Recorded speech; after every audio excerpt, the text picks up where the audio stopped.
4 ಜಿಲ್ಲೆಯ 10ಕ್ಕೂ ಹೆಚ್ಚು ತಾಲೂಕುಗಳ ಜೀವನಾಡಿ ಈ ನದಿಯ ಉಗಮ ಸ್ಥಾನದಲ್ಲೇ ಮಲಿನಗೊಳ್ತಾ ಇದೆ. ಇಡೀ ಪಟ್ಟಣದ ಚರಂಡಿ ನೀರು ತ್ಯಾಜ್ಯವನ್ನ ನದಿಗೆ ಬಿಡಲಾಗ್ತಾ ಇದೆ. ಇದನ್ನ ತಡಿಬೇಕಾಗಿದ್ದ ಜಿಲ್ಲಾಡಳಿತ ಮಾತ್ರ ಮೌನ ವಹಿಸಿದ್ದು ಹೋರಾಟಗಾರರ ಆಕ್ರೋಶಕ್ಕೆ ಕಾರಣವಾಗಿದೆ.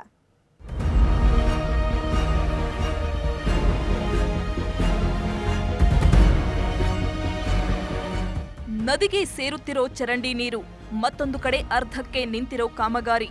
ಇದು ಖಾನಾಪುರದ ಹೊರವಲಯದಲ್ಲಿ ಕಂಡುಬರೋ ದೃಶ್ಯ. ಮಲಪ್ರಭಾ ನದಿ ಉತ್ತರ ಕರ್ನಾಟಕದ ಜೀವನಾಡಿ.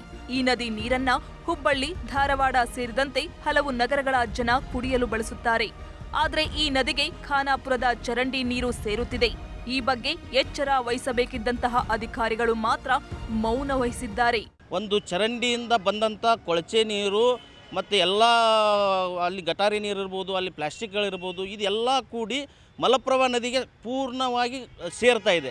ಆದರೆ ಈಗ ಅಧಿಕಾರಿಗಳು ಕಣ್ಮುಚ್ಕೊಂಡು ಕುಳಿತುಕೊಳ್ತಾ ಇದ್ದಾರೆ, ಸ್ಥಳೀಯವಾಗಿ ಜನಪ್ರತಿನಿಧಿಗಳು ಕಣ್ಮುಚ್ಕೊಂಡು ಕುಳಿತಾ ಇದ್ದಾರೆ.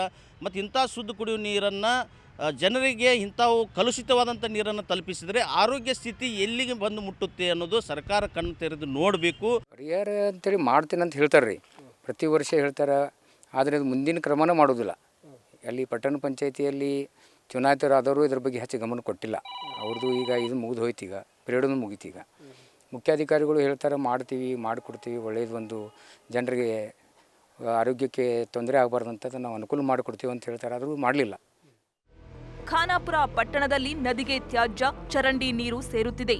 ಚರಂಡಿ ನೀರಿನಿಂದ ನದಿ ಸಂಪೂರ್ಣ ಹಚ್ಚ ಹಸಿರಾಗಿ ಬದಲಾವಣೆ ಆಗಿದೆ. ನದಿ ತೀರದಲ್ಲಿ ಹೆಣಗಳನ್ನ ಸುಡುವುದು, ಮೃತರ ಅಸ್ಥಿಪಂಜರ ಸೇರಿ ಪ್ಲಾಸ್ಟಿಕ್ ತ್ಯಾಜ್ಯವನ್ನ ನದಿಗೆ ಹಾಕಲಾಗುತ್ತಿದೆ. ಕುಡಿಯುವುದಕ್ಕೂ ಬಳಕೆ ಆಗ್ತಿರೋದ್ರಿಂದ ಸಾರ್ವಜನಿಕರ ಆತಂಕಕ್ಕೆ ಕಾರಣವಾಗಿದೆ. ಇನ್ನಾದರೂ ಜಿಲ್ಲಾಡಳಿತ ಎಚ್ಚೆತ್ತುಕೊಳ್ಳಬೇಕಿದೆ. I will do a meeting. ನಾನೊಂದು ಮೀಟಿಂಗ್ ಮಾಡ್ತೀನಿ. ಇದಕ್ಕೆ ನಾನು ಪುರಸಭೆ ಹಾಗೂ ನಗರ ಸ್ಥಳೀಯ ಸಂಸ್ಥೆಗಳ ಎಲ್ಲ ಮುಖ್ಯಾಧಿಕಾರಿಗಳು ಹಾಗೂ ಕಮಿಷನರ್ಗಳ ಜೊತೆ ಹಾಗೂ ಪೊಲ್ಯೂಷನ್ ಕಂಟ್ರೋಲ್ ಬೋರ್ಡ್ ಜೊತೆ ನಾನೊಂದು ಮೀಟಿಂಗ್ ಮಾಡ್ತೀನಿ. ಅದರದ್ದು ಏನು ಪ್ರೊಸೀಡಿಂಗ್ ಇದೆ ನಾನು ತಮಗೆ ಶೇರ್ ಮಾಡ್ತೀನಿ.